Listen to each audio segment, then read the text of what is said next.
Iya, kemarin. Oh, kemarin. Dari mana Kak perjalanannya nih? Kayaknya jauh banget ya Kak. Dari Andamu, Kak. Oh, dari Andamoy, di sebelah UIN berarti ya Kak? Iya, betul. Di sebelah.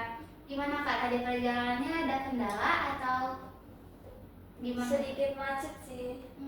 Macet ya. Iya. Naik apa Kak? Naik motor. Oh, naik motor. Apa kabar Kak? Alhamdulillah baik. Alhamdulillah baik. Kakaknya sebelumnya udah pernah ikut sesi konseling? Belum. Jadi ini pertama kali ya dengan saya. Iya. Sebelumnya nama kakaknya ini nama panjangnya siapa Kak? Nama panjang aku Fakiratus Aisyah. Dipanggilnya Kak Syasya ya? Iya. Kak Syasya.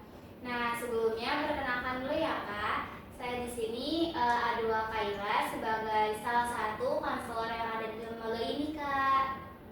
Baik, ada.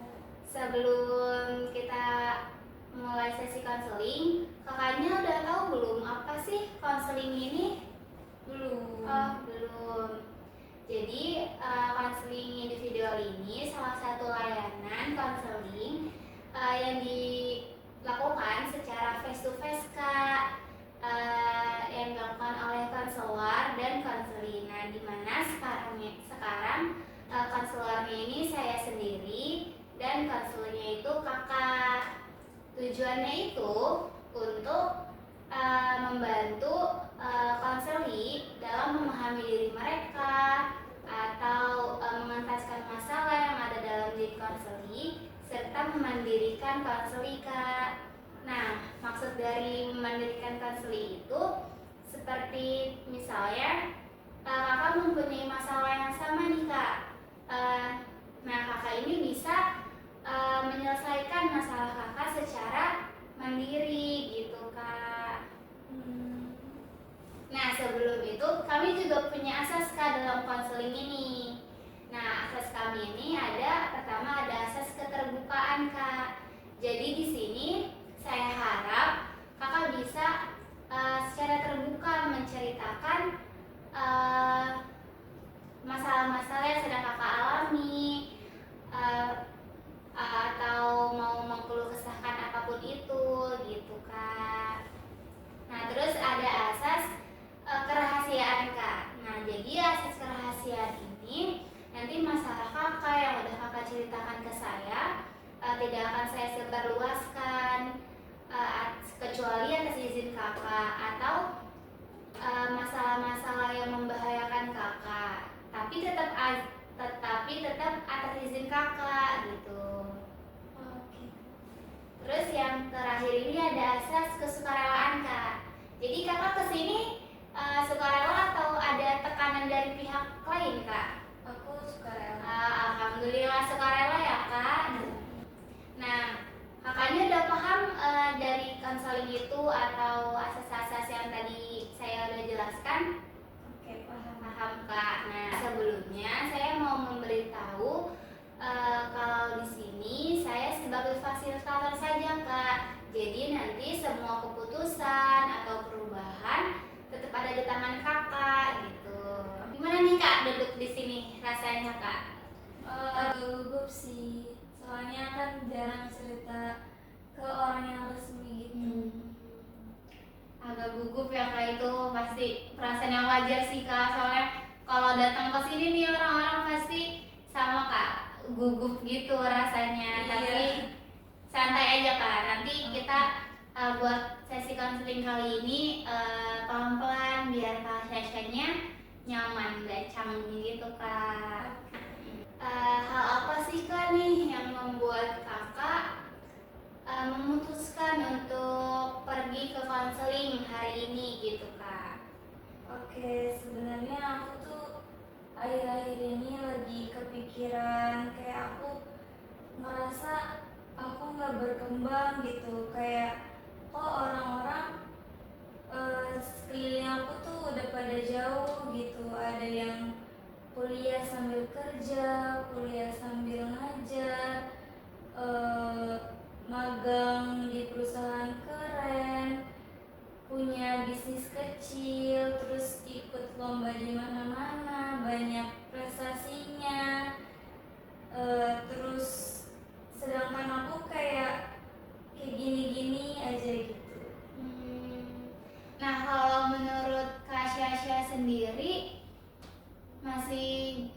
gini-gini aja itu gimana ya kak maksudnya gitu? Iya, kayak aku cuma kuliah, terus abis kuliah pulang ngerjain tugas, scroll HP, tidur, udah kayak gitu aja gitu. Sementara teman-teman yang lain gitu, mereka tuh kerja sambil kuliah, kuliah sambil ngajar, terus magang di perusahaan-perusahaan keren, punya bisnis-bisnis mereka. Teman-teman aku yang lain gitu suka lihat di story Instagramnya, mereka tuh update kegiatan-kegiatan yang keren, ikut lomba-lomba kayak gitu kak. Kayak tadi aku sempat singgung, kakak juga tadi sempat singgung kalau kakak kayak sempat melakukan diri sendiri juga ya kak gitu. Iya. Kalau setelah kakak lihat dari teman-teman kakak nih yang kayak magang atau punya bisnis kecil-kecilan gitu, apa sih yang kakak rasakan gitu ke diri sendiri gitu kak? Aku kayak merasa tertinggal, kayak aku bisa nggak ya kayak mereka suatu saat nanti atau nanti gitu. Aku kayak jadi mikir apa aku bisa kayak mereka gitu, apa mereka eh, bisa, apa aku bisa sehebat mereka apa enggak gitu.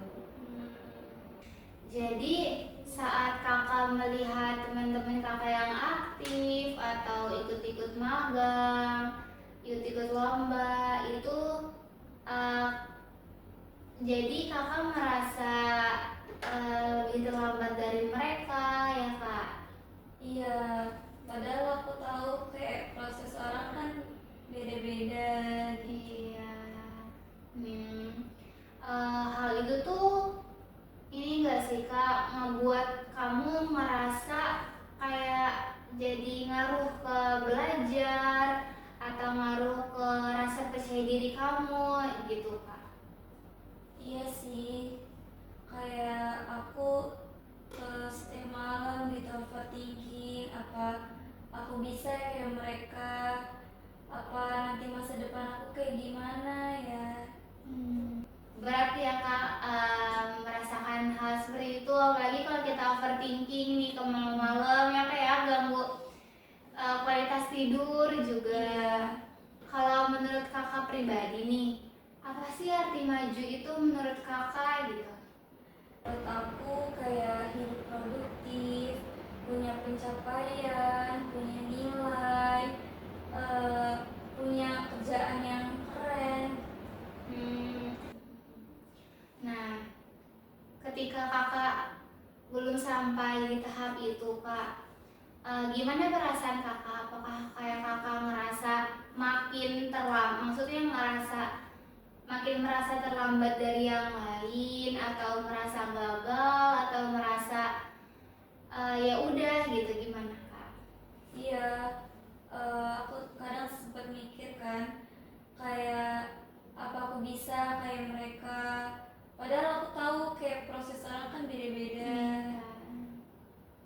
Iya sih kak. Nah, aku tuh mau kamu perhatiin nih kak satu hal. Bener yang tadi kamu bilang kalau proses orang kan beda-beda gitu. Karena kita melihat potongan terbaik aja dari postingan-postingan mereka atau dari bagian hidup mereka gitu. Kita juga nggak melihat keseluruhan dari perjuangan mereka, ya kan kak? Nah, kalau kakak sendiri nih apa sih yang sedang lagi kakak perjuangin tapi apa sih yang lagi kakak perjuangin meskipun gak kelihatan gitu kak sama orang lain gitu?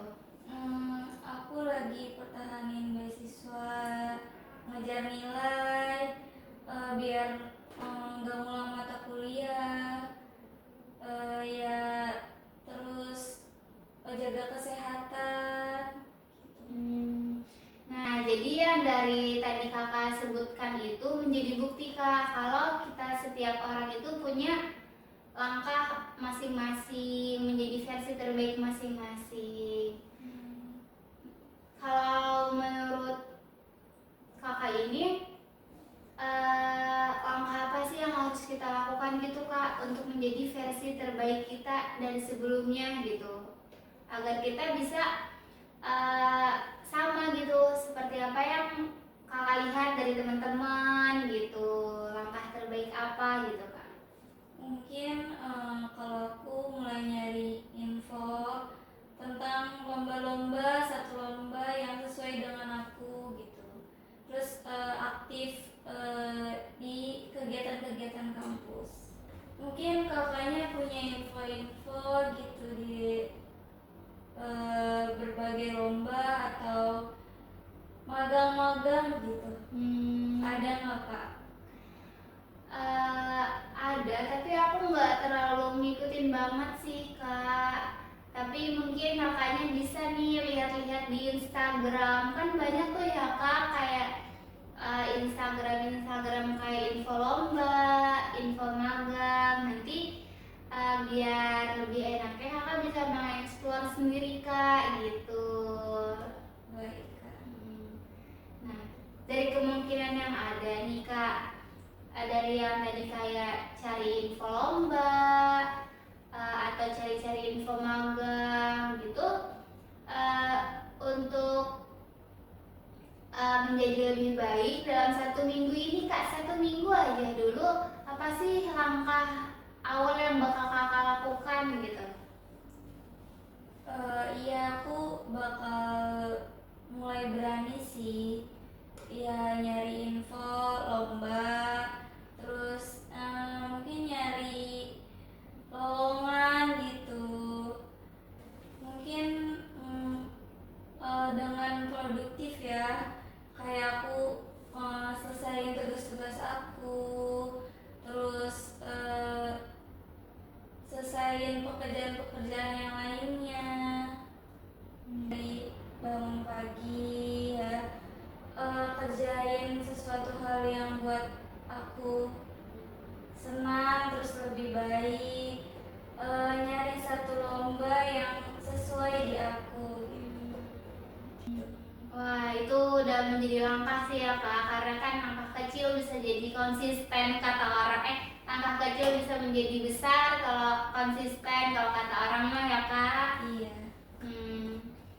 Jadi kalau dari sesi konseling kita pada hari ini, apa sih yang kakak dapatkan atau yang udah kakak sadari gitu?